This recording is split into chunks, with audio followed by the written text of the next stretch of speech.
তবে কি এবার হাসনাত সার্জিসদের ফাঁসি নিশ্চিত? প্রক্রিয়া শুরু হয়ে গেছে ভারতের। কপাল খুলে গেল শেখ হাসিনার, ফেঁসে গেলেন তারেক রহমান। হে হাসনাত সার্জিস তথা সমন্বয়কগণদের এখন সামনে দুইটা পথ খোলা। হয় নিজেরা দৌড়ে গিয়ে ফাঁসির রশিতে ঝুলে পড়বে, আর নইলে ফরাত মাজারকে খাইয়ে দিতে হবে। এছাড়া ওদের সামনে বিকল্প আর কোনো পথ খোলা নাই। শেখ হাসিনাকে বাংলাদেশে কোনোদিনও ফাঁসি দেওয়া সম্ভব না। শেখ হাসিনাকে বাংলাদেশে ফাঁসি দেওয়া বা মৃত্যুদণ্ড কার্যকর করা শেখ হাসিনাকে কোনোদিনও সম্ভব না। এই আওয়ামী লীগ আবার ফিরে আসবে। সমস্ত শক্তি দিয়েও যদি আপনার লাগে না শেখ হাসিনাকে বাংলাদেশে ফাঁসি দিতে, তাও পারবেন না ভাই। এই জবান দিয়ে বলে রাখেন ভাই, তাও পারবেন না। তারেক রহমান ওরফে তারেক জিয়া মাননীয় প্রধানমন্ত্রীকে আগামী ১.৫ বছরের মধ্যে মাইনাস করে লন্ডনে ফেরত পাঠাতে চায়। অবাক হচ্ছেন? চমকে উঠছেন?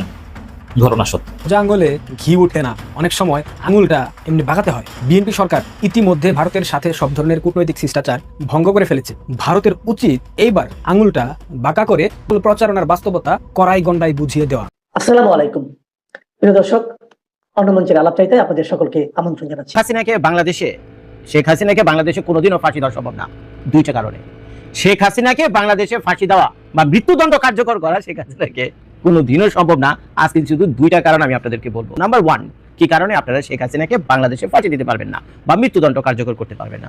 প্রথম এবং প্রধান সমস্যা হলো ভারত এবং মিস্টার শ্রী নরেন্দ্র মোদী। ভারত এবং শ্রী নরেন্দ্র মোদী ভালো করে কান খোলা রেখে কথাগুলো শোনেন, বুঝছেন? যদি কোনো মিথ্যা কথা বলে থাকি বা অযৌক্তিক কথা বলে থাকি কমেন্ট করে আপনারা জানেন। একটা জিনিস আপনারা খেয়াল করেন, ভারতের নরেন্দ্র মোদী, শ্রী নরেন্দ্র মোদী ভারতের 3 বারের প্রধানমন্ত্রী, এবং অন্যদিকে বাংলাদেশের ex prime minister Sheikh Hasina, she was prime minister for Bangladesh in a row for 3 terms, তাই না? উনিও 3 টার্মে কি ছিল, বাংলাদেশের প্রধানমন্ত্রী ছিল। এবং বাংলাদেশের প্রধানমন্ত্রী থাকাকালীন অবস্থায় ভারতের সাথে বাংলাদেশের একটা মহব্বতের সম্পর্ক তৈরি হয়েছিল, সেটা আমরা জানি। খুব কি বলে, বাংলাদেশের হাজার হাজার না লাখে লাখে মানুষ ইন্ডিয়া ভ্রমণে যেত, বাংলাদেশের মানুষ ইন্ডিয়া থেকে ব্যবসা বাণিজ্য করতো, ইন্ডিয়ান মানুষও বাংলাদেশে আসতো, এবং নানান কারণে দুই পক্ষের ব্যবসা বাণিজ্য, তারপরে লেনদেন, গরু আদান প্রদান, তারপরে তেল আদান প্রদান, গ্যাস পেট্রোল আদান প্রদান, তারপরে বিদ্যুৎ, এগুলো আদান প্রদান, আরো কত কিছু, বুঝছেন? খুব ভালোই চলছিল দিনগুলো, বুঝছেন? খুব ভালোই চলছিল দিনগুলো। তো এখন খেয়াল করে দেখেন, এই যে দুই বন্ধু প্রতিম রাষ্ট্র হঠাৎ শেখ হাসিনা চলে যাওয়ার পরে, শেখ হাসিনার সরকারের পতন হওয়ার পরে কি হলো, বাংলাদেশের সাথে ভারতের একটা হিংসাত্মক সম্পর্ক তৈরি হলো। কিন্তু বন্ধুত্বটা ছিল কার সাথে? মূলত বাংলাদেশের মানুষের সাথে এবং ইসের সাথে, ওই শেখ হাসিনার সাথে। এখন শেখ হাসিনা তো চলে গেছে, এখন যারা তারপরে বর্তমান সরকার ক্ষমতায় আছে, তো তাদের সাথে সম্পর্ক খুব একটা ভালো ছিল না ভারতের, এটা আমি না বললেও আপনারা ভালো মতো জানেন। কিন্তু শেখ হাসিনার প্রতি যে বন্ধুত্ব ছিল ভারতের, সেটা তো রয়ে গেছে। এখন দুই দোস্ত, চিন্তা করেন, দুই বন্ধু, এক বন্ধু এখনো ক্ষমতায় আছে ভারতে, পৃথিবীর পরাক্রমশালী গণতান্ত্রিক দেশ, one of the biggest Democratic country in the world, this is India, বুঝছেন? তো সেই ডেমোক্রেটিক কান্ট্রি প্রাইম মিনিস্টার হলো মিস্টার নরেন্দ্র মোদী, ঠিক আছে? এক বন্ধু এখনো প্রাইম মিনিস্টার হিসেবে আছে, আরেক বন্ধুর কপালে কি হয়েছে, দুর্গতি দেখা দিয়েছে এবং সেই দেশ ছেড়ে চলে গেছে। এখন চিন্তা করে দেখেন, শ্রী নরেন্দ্র মোদী কি তার বন্ধুর কথা ভুলে যাবে? ভারত কি তার বন্ধুর কথা ভুলে যাবে? উত্তর হলো নো, কোনোদিনও ভুলবে না, ভোলার কথাও না। আমি আপনি হলে আমরাও ভুলতাম না ভাই। এটাই তো আমাদের ধর্ম, আমাদের ধর্ম তো এটাই শেখায়, বন্ধুর বিপদে পাশে দাঁড়াও। আমাদের ইসলাম ধর্ম কি শেখায়? বন্ধুর বিপদে পাশে দাঁড়াও। তো নরেন্দ্র মোদী কি করবে? তো নরেন্দ্র মোদীও স্বাভাবিকভাবে তার বন্ধুর পাশে এসে দাঁড়াবে। এখন তার বন্ধু বিপদে পড়ছে, যে কোনো ষড়যন্ত্রের শিকার হয়ে সে যাওয়ার জায়গাটা লিমিটেড ছিল, তার বন্ধু তাকে কি করেছে, হাত ধরে টেনে তুলে তার কাছে নিয়ে গেছে। এখন আপনাদের কিনে মনে হয় তার বন্ধুকে বাংলাদেশে কে বা কারাই না ফাঁসিতে ঝুলাইবো, মৃত্যুদণ্ড কার্যকর করবো, আর ওদিকে নরেন্দ্র মোদী বসে বসে চিকেন টিক্কা মশলা খাইবো, ওদিকে নরেন্দ্র মোদী বসে বসে তার লাল কিল্লাতে চিকেন টিক্কা মশলা খাইবো, কি কোনোদিন হয়? কোনোদিনও হবে না। এখন চিন্তা করে দেখেন, একে তো বাংলাদেশ সরকার কোনোভাবেই ইন্ডিয়া থেকে শেখ হাসিনাকে আনতে পারবে না। এর কারণ হলো, পৃথিবীর কোনো দেশে পলিটিক্যালি মোটিভেটেড কোনো কেস বা কোনো অ্যাকিউজড যদি থাকে কোনো কিছু, পৃথিবীর কোনো দেশে এই ধরনের আসামিকে, সেই দেশের জন্য সে আসামি, কিন্তু আন্তর্জাতিকভাবে সে আসামি না, আন্তর্জাতিকভাবে সে তার কোনো আসামি না। তো যার ফলে তাকে কোনো দেশই এইভাবে ফেরত দেয় না। ইভেন বাংলাদেশের যদি ক্ষেত্রে হইতো, ইন্ডিয়ার কোনো পলিটিশিয়ান বাংলাদেশে ইচ্ছা থাকতো, তাহলে বাংলাদেশ সরকারও কিন্তু ইন্ডিয়াতে ফেরত দিত না, যদি তার এক্সিকিউশনের ভয় থাকতো, মৃত্যুদণ্ডের একটা ভয় থাকতো। এটা পৃথিবীর নিয়ম, এটা জাতিসংঘের নিয়ম, আন্তর্জাতিক সব আইন কানুন একই ফলো করে। তো যার ফলে ভারত তাকে দেবে না। এবার কথার কথা চিন্তা করেন, বাংলাদেশ তো নানানভাবে চিল্লাচিল্লি করতেছে যে শেখ হাসিনাকে বাংলাদেশে দাও, আমাদেরকে শেখ হাসিনাকে এটা পড়া আলম, এই করে আলম, শেখ আলম বিচারালয় কার্যকর আছে, আমাদের আইটিসি আছে, হ্যান আছে, ত্যান আছে, সবকিছু পারে তো ছিঁড়ে বেড়ে নিয়ে হয় শেখ হাসিনা, বুঝছেন? আচ্ছা, তো ভালো কথা। মনে করেন একদিন শ্রী নরেন্দ্র মোদী সকালে ঘুম থেকে উঠলো, বুঝছেন? সকালে ঘুম থেকে উঠলো, এদিকে লাগছে চীনের সিজিপিং এর সাথে ঝগড়া, সিজিপিং এর সাথে শ্রী নরেন্দ্র মোদী লাগছে ঝগড়া, প্রায় ঝগড়া লাগে দুজনের মধ্যে, বুঝছেন? তাদের বর্ডার এলাকা নিয়ে ওই সিকিম টিকিম কি বলে আছে, ওদিকে প্রায় দেখে টুংটাং ওদিকে লাগে, বুঝছেন? চলে, সবারই চলে। তো ভারতের যে প্রতিরক্ষা ব্যবস্থা, বুঝছেন, ভারতের প্রতিরক্ষা ব্যবস্থা এশিয়া মহাদেশের মধ্যে ভারতের ডিফেন্স সিস্টেম শুধুমাত্র এগেইনস্ট চীনের। ভারতের যত ডিফেন্স সিস্টেম সেটা হলো চীনকে প্রতিরোধ করার জন্য, বিশ্বাস করার জন্য পাকিস্তানকে উদ্দেশ্য করে না, চীনকে উদ্দেশ্য করে। ভারতের যত ডিফেন্স সিস্টেম আছে, তো চীনের সাথে কাজ জ্বালারে সবসময় ভারতের লেগেই থাকে। এখন চিন্তা করেন, একজন শ্রী নরেন্দ্র মোদী উঠো, এখন চীনের শি জিনপিং এর লাগে কথা কাটাকাটি মাথা সাটা গেছে শ্রী নরেন্দ্র মোদী। ওদিকে আবার ফোন এসে তারেক ভাইয়ার অফিস থেকে যে আমি ওই ব্রিক্স আমু না, যদি আপনারা ওই হাসিনাকে ফেরত না দেন, শেখ হাসিনাকে ফেরত না দেন, তারপরে হাদির কি আসামি টাসামি কোন জায়গা আছে এদের ফেরত না দেন, এমনি বেচারা অশান্তিতে আছে শ্রী নরেন্দ্র মোদী, শি জিনপিং এর সাথে কথা কাটাকাটি হইতেছে, মাথা সাটা গেছে। এর ভিতরে আবার তারেক রহমানের ফোন কল, ভাই আমি ব্রিক্স আমু না যদি শেখ হাসিনাকে না দেয়। তো হঠাৎ যদি শ্রীমোদী তো মাথা এমনি সাটা গেছে, যদি ঠিক আছে তুই শেখ হাসিনা নিবি, আচ্ছা দিলাম শেখ হাসিনা, যা তুই কি ছিড়ানি বানাবি শেখ হাসিনা, যা পাঠালাম ভাই, যা বলে দিল। একটা হেলিকপ্টার হয়তো ওদের বিষয়ে বলে দিল, ওদের এয়ারফোর্স আছে, এয়ারফোর্স একটা কল করে বলে দেয় একটা হেলিকপ্টার রেডি করতো, এই জলদি একটা হেলিকপ্টার রেডি কর, এই পাঠা ঢাকায় পাঠাও শেখ হাসিনা ম্যাডামকে ঢাকা পাঠায়, হেলিকপ্টার রেডি। তো শ্রীনগর বলতে দিয়ে আছে হেলিকপ্টার রেডি, তো দেরি না, হেলিকপ্টার রেডি, এইটা তো ঢাকায় নামছে, কে পাঠিয়ে দিবেন? হ্যাঁ, বরঞ্চ অ্যারেস্ট পর্যন্ত করতে পারবেন, ফাঁসি দিবেন, এত সহজ। একদিকে শেখ হাসিনার মৃত্যুদণ্ড শুধুমাত্র মুখ দিয়ে উচ্চারণ করবেন এবং সেই অ্যাক্টিভিটিসের দিকে যাবেন, সেই ধরনের গিরিঙ্গির দিকে আপনারা যাবেন। ওদিকে ভারত আপনাদের কি করবে জানেন? ভারত বাংলাদেশের হুক্কা পানি বন্ধ করে দিবে, আমি জবান দিয়ে বললাম, কাগজে লেখা রাখে। এখন যা বলতে পারেন যে জজ ভাই এমনি কেমনি কি সম্ভব, ভাই হুক্কা পানি বন্ধ, এটা আবার কি শব্দ ভাই, এটা তো আমরা শুনিনি। হ্যাঁ, আমি ইন্ডিয়া প্রচুর সিরিয়াল দেখি, বলছেন ক্রাইম পেট্রোল বলে একটা অনুষ্ঠান আছে, আমার খুব প্রিয় অনুষ্ঠান, প্রত্যেকদিনই একটা দেখি 40-45 মিনিটে। তো ওইখান থেকে আমি হুক্কা পানি শব্দটা শিখছি। তো হুক্কা পানি হলো মানে খাওয়া দানা বন্ধ করা, লেনদেন বন্ধ করা, তার সমাজ থেকে বহিষ্কার করা, বুঝছেন? হুক্কা পানি বন্ধ মানে কি সমাজ থেকে বহিষ্কার করা। কোনো মুদির দোকান আপনার কাছে কোনো সদাই বেচবে না, কোনো মাছ বেচবে না, কেউ আপনার সাথে কথাবার্তা বলবে না, কোনো লেনদেন কিচ্ছু করবে না, আপনি মানে এক ঘরে হয়ে যাবেন। এটি হলো হুক্কা পানি বন্ধ করা। তো ভারত হুক্কা পানি বন্ধ করতে পারে মিনিটের ভিতরে বাংলাদেশে। এখন চিন্তা করে দেখেন, বাংলাদেশে শেখ হাসিনা আসার পর শেখ হাসিনাকে ফাঁসি দিয়ে বাংলাদেশের জনগণ কি পাবে? বাংলাদেশের জনগণ কিন্তু এর পক্ষে না, বিশ্বাস করেন। জবান দিয়ে বললেন, একটা সমীক্ষা চালান বাংলাদেশে যে কতজন মানুষ শেখ হাসিনার ফাঁসি চায়। আমার বিশ্বাস 10% মানুষ হবে কিনা সন্দেহ। শেখ হাসিনা সরকার যখন পতন হয়েছিল তখন হয়তো শেখ হাসিনার ফাঁসি ছিল, ধরে নিলাম 60% মেজরিটি পিপল, ওর দিকে বেশি। কিন্তু এই গত 3 বছরে যা ঘটছে বাংলাদেশে, এগুলো আমি বললাম না। তো সেই পরিপ্রেক্ষিতে তার কনসিকুয়েন্স হিসেবে আপনি যদি এখন সমীক্ষা করেন, সেই 60% রেশিও এখন চলে যাবে কত? 10%। অর্থাৎ 100 জনের ভিতরে হয়তো 10 জন যায় শেখ হাসিনা ফাঁসি হোক, তার মানে 90 জনই চায় না। তো এখন তো চিন্তা করে দেখেন, জনগণই তো চায় না শেখ হাসিনা ফাঁসি হোক, কারণ স্বাভাবিকভাবে জনগণ চিন্তা করবে এই ভদ্রমহিলাকে ফাঁসি দিয়ে আমাদের কি হইব? আমাদের তেল নাই, গ্যাস নাই, পানি নাই, পেট্রোল নাই, ডিজেল নাই, এলএনজি নাই, কি এক ভয়ঙ্কর অবস্থার ভিতরে আছে। আয় উন্নতি নাই, মিল কারখানা বন্ধ হয়ে গেছে, ভিক্ষুকদের বাংলাদেশ ভরে যেতেছে, কৃষকরা পানি পেতেছে না, চারদিকে মরুভূমি হয়ে যেতেছে, কি ভয়ঙ্কর অবস্থার ভিতরে গেছে। এই মহিলাকে ফাঁসি দিয়ে আমরা কি পাবো? ভাই আমরা তো জানে বাঁচতেছি না। আগে আমরা তো বাঁচি, তারপরে চিন্তা করুন না কার কি বিচার হইব। এটা হলো জনগণের ফিলিং। এখন ওদিকটা যদি হুক্কা পানি বন্ধ করে, বাংলাদেশের সাথে সব লেনদেন যদি ভারতে বন্ধ করে, আমি বলে রাখি আপনাদের, লিখে রাখেন, ভারতের যে এক্সপোর্ট টোটাল পৃথিবীর বিভিন্ন দেশে, তা হলো প্রায় কত? 850 বিলিয়ন মার্কিন ডলার, প্রায় $1 ট্রিলিয়ন কাছাকাছি। আর বাংলাদেশের সাথে শুধুমাত্র ভারতের এক্সপোর্ট হয় কত?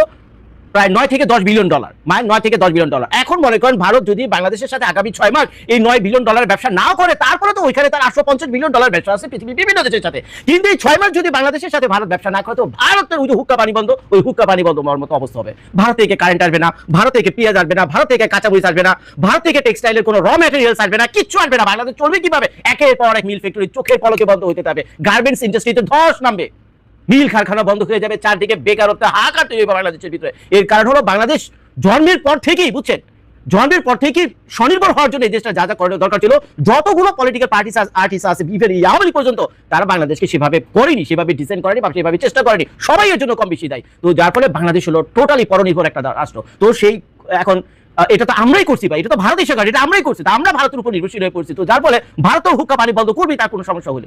এখন ভারতের পরম বন্ধু, ভারতের বন্ধু ওই শেখ হাসিনাকে আপনারা ফাঁসি দেবেন, আর ভারত দাঁড়াতে ওখানে তামাশা দেবো না। ভারত আর সেনাবাহিনী, বিমান বাহিনী কিচ্ছু পাঠাবে না, আর ব্রহ্মা টম্মা কিচ্ছু লাগবে না, খালি হুক্কা পানি বন্ধ করে দিলে বাংলাদেশে হাহাকার তৈরি হয়ে যাবে। আর বাংলাদেশে যখন হাহাকার তৈরি হইব, সেই বাংলাদেশের মধ্যে বিদ্রোহ দেখা দিব বর্তমান সরকারের বিরুদ্ধে গিয়া, কারণ বাংলাদেশের মানুষ না খাই মরতে নারাজ। আপনি কারে ফাঁসি দিবেন না দিবেন, কে কি করছে না করছে, এই চাপটা ঠিক আছে, আগে আমি খাইয়া বাঁচি, আমার ভূপলাপান বাঁচবো, তারপরে কাহিনী হইব। তো যার ফলে বাংলাদেশের মানুষ হুক্কা পানি বন্ধ হওয়ার কারণে যে ক্রাইসিসের ভিতরে পড়বে, হবে একটা বিশাল রকম বড় ধরনের একটা বিদ্রোহ। সেই বিদ্রোহী সরকার কোথায় উড়ে যাবো ভাই, কোথায় উড়ে যাবো? শেখ হাসিনা সরকার তো ছিল যে ভাই বাংলাদেশে এলো হিমালয় পর্বতমালার মতো কঠিন একটা সরকার ছিল, কত রকম সেট আপ করে রাখছিল যাতে তার সরকার নিরাপদ থাকে। কিন্তু তারপরে তো ভাই কিসমত, তারপরে তো ভাই চোখের পলকে কি থেকে, আর এই সরকার তো মানে খাটখুটি চেয়ার ঠ্যাঙ্গা কিচ্ছু নাই, এটা যে কোনো সময় উড়ে যাবে, তখন কি? তো যদি সরকার কোনো কারণে উড়ে জায়গা, বুঝছেন, সরকার কোনো কারণে যদি পড়ে জায়গা, তো যার ফলে কি হলো, এই ইমার্জিং আওয়ামী লীগ আবার ফিরে আসবে, বুঝছেন, এই আওয়ামী লীগ আবার ফিরে আসবে। এর কারণ তো কোনো বিকল্প তো নাই, কোনো বিকল্প তো এভাবে তৈরি হয়নি যে বর্তমান সরকার চলে যাবে, আরেকজন বিকল্প দাঁড়িয়ে গেছে। কারণ এনসিপি জামায়াত বলেন এরা ততটা প্রস্তুত না রাষ্ট্র চালানোর মতো। 20 জন 50 জন মন্ত্রী বানায় রাষ্ট্র চালানোর মতো ওই পরিস্থিতির ভিতরে এখন এই বেচারারা যায়নি। তো তারপরে এই অভিজ্ঞতা আছে একমাত্র কার? জাতীয় পার্টির এই অভিজ্ঞতা আছে একমাত্র কার? আওয়ামী লীগের আর বিএনপি। আর বিএনপি তো করছিল বিরাট মাইন খেতে পারে। তো এখন বিএনপি তার সরকার সামলাবে না, শেখ হাসিনা ফাঁসি দিবে। এবার আমাকে বলে, তো স্বাভাবিকভাবে বর্তমান সরকার চাই ভাই মাপ চাই, আমার হুক্কা পানি বন্ধ করার দরকার নাই, ঠিক আছে, নামকা ওয়াসে অ্যারেস্ট করে রাখে, খানা দানা ভিআইপি স্টাইলে চলবে, রুমের ভিতরে টিভি আর কন্ডিশন লাগাই দেবো, কোনো সমস্যা নাই, পত্র পত্রিকা সবকিছু থাকবে, ম্যাডাম দরকার হলে রাজনীতি পর্যন্ত করতে পারবে, কোনো সমস্যা নাই, শ্রী নরেন্দ্র মোদী মাপ চাই ভাই, হুক্কা পানি বন্ধ করেন। আর কিছুদিন চলুক, আমাদের যে 5টা বছর আছে, আমরা 5টা বছর ভালোই তো 6 মাস চলতেছি, লুটপাট করে এখনো তো ঠিকঠাক মতো বুঝতে পারি, কারণ আরো 4.5 বছর লুটপাট করতে হইব, বুঝছেন? 6 মাস লুটপাট করে তো এনাফ না, মাত্র আমরা শুরু করছি ভাই, আরো তো 4.5 বছর আছে, আমরা করি আমাদের মতো 5 বছর, তারপরে কি ক্ষমতায় আসলে দিয়ে এলো না এলো, আমি আমার চাকরি পাট্টি গোল করে আমি চলে যাবো লন্ডনে, জামাতের আমি শফিক ভাই চলে যাবো তার মেয়ের কাছে অস্ট্রেলিয়াতে, এনসিপি আলাদা এদিক ওদিক কোনো জায়গায়, বড় বড় কোনো রাষ্ট্রে যেতে পারবে না, এরা হয়তো শ্রীলঙ্কা ভুটান ঘুরে এক জায়গায় আশেপাশে গিয়ে আশ্রয় দিব, এই হবে হলো ভবিষ্যৎ। তো এই গেল হলো ভারতের প্রভাব। দ্বিতীয় যে কারণটা দিয়ে শেষ করবো সেটা অত্যন্ত সাধারণ একটা কারণ, এটা কমন সেন্স, এটা সবাই জানেন, সেটা হলো জাতিসংঘের human rights, United nation human rights. তো এরা তো ভাই ওই প্যান্টের ভিতরে হাত দিয়ে বয়ে থাকবে না, বুঝছেন? বাংলাদেশে আসবে একজন পলিটিক্যাল লিডার, 17-18 বছরের একটানা শাসন করা বাংলাদেশের একজন প্রাইম মিনিস্টার, আপনি পলিটিক্যালি মোটিভেটেড হয়ে কোথায় কি মামলা করছেন, কি করছেন না করছেন, এগুলো যাচাই বাছাই ছাড়া এমনি ধরেই নারীজন থেকে পাঠিয়ে দিয়ে দেবেন, আর ওয়ে ব্যাগে আঙ্গুল চষবে, এরা মোটেও না। আরে ভাই, জাতিসংঘের হেড অফিস করবে, জাতিসংঘের মানবাধিকার হেড অফিস শুধু ঢাকা শহরে হিসেবে, আমি জবান দিয়ে বলে রাখলাম, জাতিসংঘের যে হেড অফিস আছে মানবাধিকার কমিশনে, তার হেড অফিস বাংলাদেশ ঢাকা শহরে হিসেবে করছে, শালা আমরা আইতেছি মামলা দেখার জন্য। কি আরে পাঠিয়ে দিবি, দেখি কেমনি কি হয়েছে, কি করবেন? জোলাজুলি করতে যাবেন? আরে ভাই, এক ভারতের সাথে তো আপনি পারতেছেন না, আর হুক্কা পানির ভয়। ওদিকে আবার জাতিসংঘে যদি পাঙ্গা নেন, জাতিসংঘে পাঙ্গা কি? জাতিসংঘে কি ওই সপ্তম নৌ ঘর পাঠাইবো আপনাদের জন্য? সপ্তম নৌ ঘর পারবে এয়ারক্রাফট পারবে নাকি জাতিসংঘ আপনাদেরকে এই হুমকি ধুমকি দেওয়ার জন্য? না, জাতিসংঘ শুধু একটা এগ্রিমেন্ট করে দেবো, স্যাংশন লাগাও স্যাংশন। আর লাগাও স্যাংশন মানে কি? লাগাও স্যাংশন মানে বাংলাদেশের সাথে ব্যবসা বাণিজ্য তো গায়ে, বাংলাদেশ যেখান থেকে তেল কিনে সবাই বলে দেবে বাংলাদেশের কাছে তেল বেচবে না, কারণ মানবাধিকার লঙ্ঘন করছে। কি করবেন তখন? আপনি জোর করে তো করতে পারবেন না। তখন কি করবেন? আরো ভাই 100টা কারণ আমি বলতে পারি, বুঝছেন? ভিডিওটা বড় হয়ে যায়, মৃত্যু 15 মিনিট হয়ে গেছে, বুঝছেন? যদি পার্ট 2 আপনারা দেখতে চান, আরো মজার কাহিনী আছে, বুঝছেন? এটা তো 2টা, খালি জাতিসংঘ মানবাধিকার আমি শুরু করছি, আর ভারতের তো হুক্কা পানি বললাম, এই 3 নম্বর 4 নম্বর 5 নম্বর 6 নম্বর সিরিজ ভিডিও আমি করতে পারবো, যে কি কারণে সম্ভব না বাংলাদেশে শেখ হাসিনাকে কোনোভাবেই সম্ভব না ফাঁসি দাও, বুঝছেন? জোর করেও পারবেন না, সমস্ত শক্তি দিয়েও যদি আপনারা লাগে না শেখ হাসিনাকে বাংলাদেশে এনে ফাঁসি দিতে, তাও পারবেন না ভাই, এই জবান দিয়ে বলে রাখলাম ভাই, তাও পারবেন না। আর ভিডিওটা শেষ করার আগে বলি ভাই, আমি আমেরিকা করি না, বুঝছেন? আমি মোদির অবৈধ সন্তান না, এগুলো বললেন না আমার, বুঝছেন? খারাপ লাগে আমার, বোবার থেকে আমার ভিডিও থেকে অনেক বন্ধু বান্ধব আত্মীয় স্বজন আছে, আপনাদের গালিগুলো ভাই কষ্টই লাগে, বুঝছেন? তার আমি আমেরিকা করি না, যা বাস্তবতা তাই বলে গেলাম। যদি কোনো কিছু ভুল বলে থাকে এই ভিডিওতে প্লিজ কমেন্ট করে আমাকে জানান। হে হাসনার সার্জিস তথা সমন্বয়কগণদের এখন সামনে 2টা পথ খোলা, হয় নিজেরা দৌড়ে গিয়ে ফাঁসির রশিতে ঝুলে পড়বে, আর নইলে ফরাত মাজারকে খাইয়ে দিতে হবে। এছাড়া ওদের সামনে বিকল্প আর কোনো পথ খোলা নাই। ফরহাদ মাজার দেশ ধ্বংসের যে গোপন তথ্যগুলো মিডিয়ার সামনে বলা শুরু করছে, এতে এই জুলাই সন্ত্রাসী সমন্বয়ক গংরা নিজেরা যদি দৌড়ে গিয়ে রশিতে ঝুলে না পড়ে, এতে যেখানেই ওরা লুকিয়ে থাকুক না কেন, জনগণ ওইখান থেকে খুঁজে বের করে একেবারে মাটির সাথে পাড়াই মিশিয়ে দিয়ে পরে অবশিষ্ট যা থাকবে ওটুক ঝুলাই দেবে। দেখেন ভাই, গাঁজাখোর মদখোর বা নেশাখোর বলেন, এদের সাথে 2-1 ঘন্টা বসে ওই নেশা খাইয়া আড্ডা দেওয়া যায়, কিন্তু তাদের সাথে রাজনীতি বা চুরি চেষ্টামির মতন সেন্সিটিভ বিষয় করা যায় না, কারণ এগুলো বলা যায় না কখন কোথায় গিয়ে গাঁজা এখন টান মাইরা সেন্সিটিভ গোপন সব কথা হুর করে বলে দেবে। ফরহাদ মাজারের অবস্থা হয়েছে তাই। সাম্প্রতিক সময় যেভাবে মিডিয়ার সামনে জুলাই আগস্টে তথাকথিত অভ্যুত্থান, আমরা যেটাকে বলি জুলাই সন্ত্রাস, উনি বলতেছেন তথাকথিত অভ্যুত্থান, উনি বলতেছেন যে ওই সময়টাতে এই সকল সমন্বয়করা এরা পাকিস্তানের দূতাবাসের মধ্যে লুকিয়েছিল, সেইখান থেকে তারা এক দফার ঘোষণা দিচ্ছে, এবং ওইখান থেকেই মূলত স্নাইপারের রহস্য ওইখান থেকেই শুরু হয়েছে। ওইখান থেকে বাংলাদেশের বিভিন্ন গুরুত্বপূর্ণ পয়েন্টে স্নাইপার গুলো নিয়ে যাওয়া হয়েছে, যে স্নাইপারের মাধ্যমে সাধারণ শিক্ষার্থী বা সাধারণ নাগরিক, বেসামরিক নাগরিক, তাদেরকে হত্যা করে আন্দোলন বেগবান করা হয়েছে। এমনকি ডিপ স্টেটের খেলা, ডলার ভাগাভাগি, কে কত ডলার পাইছে এবং কারে 20 কোটি, কারে 15 কোটি, কার কাজ মাফি তাকে 50 কোটি 100 কোটি টাকা পর্যন্ত ভাগ বাটোয়ারা দেওয়া হয়েছে। 5 তারিখের মানে সফল হওয়ার পরপরই আগে ভাগে তাদের এই টাকাগুলো তাদের অ্যাকাউন্টে পৌঁছে দেওয়া হয়েছে, সব বলে দিয়েছেন উনি। এমন অনেক স্পর্শকাতর বিষয়গুলো গত 2টা বছর ধরে আমরা যারা বলে আসতেছিলাম, এবার সেই ফরহাদ মাজার জানেন যে যার বউ ডেভিল ইনুসে ক্যাবিনেটের অন্যতম প্রভাবশালী উপদেষ্টা ছিলেন বা অন্যতম উপদেষ্টা ছিলেন নাকি, অর্থাৎ সেই সরকারের ইনুস ক্যাবিনেটের সমস্ত সর্বজোশ উনি খাইছেন। আর এই মুহূর্তে জানেন এই ধরনের সাধু সন্ন্যাসী আর যাই হোক না কেন, যাদের গাজার প্রতি দুর্বল আছে, আপনি দেখবেন যে তাদের মদের প্রতি দুর্বলতা, গাজার বা এই ধরনের নেশার প্রতি যাদের চরম দুর্বলতা, যেটা না খাইলে আর ঘুম হয় না বা না খাইলে শরীরের মধ্যে খিটখিট করে, এদেরকে এরকমের 2 সেরি বোতল বা 2-1 স্টিক খাওয়াই দিলে বা হুড় করে যে ধরনের প্রশ্ন আপনি করবেন সব প্রশ্নের উত্তর দিয়ে দেবে। একেবারে 12 বছর বয়সেও যদি কোনো ওই নিয়ে যদি পাট খেতে খেতে মেতে কোথাও আকাম কুকাম করে সব বলে দেবে, অতীত ইতিহাস সব ছুটে বলে দেবে। ফরহাদ মাজারের অবস্থা যে তাই। সুতরাং এই মুহূর্তে এই জুলাই জঙ্গি বা সমন্বয়ক যারা হাসনাত সার্জিসটা আছে, ওদের বাঁচতে হইলে অনতি বিলম্বে আমার মনে হচ্ছে যে ফরহাদ মাজারে খাই দিতে হবে। কারণ হেডে ঘেরা করবো, যাক না করলে নাই, অত এটা আমাদের একটা দরকার যে সেন্সিটিভ বিষয়গুলো, স্বীকারোক্তিমূল্য জবানবন্দিগুলো দেওয়া হোক, এরপর জনগণ তাদের গণ আদালতে বিচার তো সেটা হবে। কিন্তু এই মুহূর্তের বিষয়টা কি? এই মুহূর্তের বিষয়টা হলো ওরা যদি এখন এই সিদ্ধান্তটা নেয় তাহলে হয়তো 2 দিন পরে ঝুলে পড়বো। এরপরে দেখেন ঢাকা বিশ্ববিদ্যালয়ের ইতিহাসে সবচাইতে বড় হারামজাদা মাস্টার আসিফ নজরুল স্যার, উনি এখন এমন ভাবে বক্তব্য দিতেছেন যে উনি জুলাই আগস্টে কখনো উনি ভাজা মাছটা উল্টে খেতে, উনি এই বিষয়ে মনে হয় কিছু জানেনই না। এটা কি ঘটনা ঘটছে, এটার সাথে ওনার কোনো সম্পৃক্ততাই নেই। কত সুন্দর করে বলতেছে যারা 71কে খাটো করে জুলাই আগস্টকে ব্যবহার করতে, ওরা জুলাই আগস্টে ধান্দাবাজ, ওরা বাটপার। অথচ এই হারামজাদা মাস্টার থাকাকালীন অবস্থায় থেকে এর নেতৃত্বই মূলত স্বাধীনতা সার্বভৌমত্বের উপর সর্বপ্রথম আঘাত হানা হয়েছে। এর নিবিড় নেতৃত্বের মাধ্যমে মূলত বঙ্গবন্ধু 32 এবং সারা বাংলাদেশ ব্যাপী মুক্তিযোদ্ধাদের কবরে আগুন দিয়েছে স্বাধীনতা বিরোধী নরপিশাচ, মানব খেকো, জাতির শত্রু এই জামাতিরা। আর ফরহাদ মাজারের মতন বাউলের ভেষ ধরে থাকা গাঁজাখোর বুড়ো জঙ্গি বদমাইশিগুলো এখন মিডিয়ার সামনে আসা অনেক বড় সুটিয়াল চাচ্ছে। জনগণ এইগুলো বোঝে। জনগণ এখন আর আগের মতো ভয়কার দয়াকার রস্যই এই জিনিসটা নাই। যারা জনগণকে এটা মনে করবে ওরা নিজেরাই সবচাইতে বড় ভো।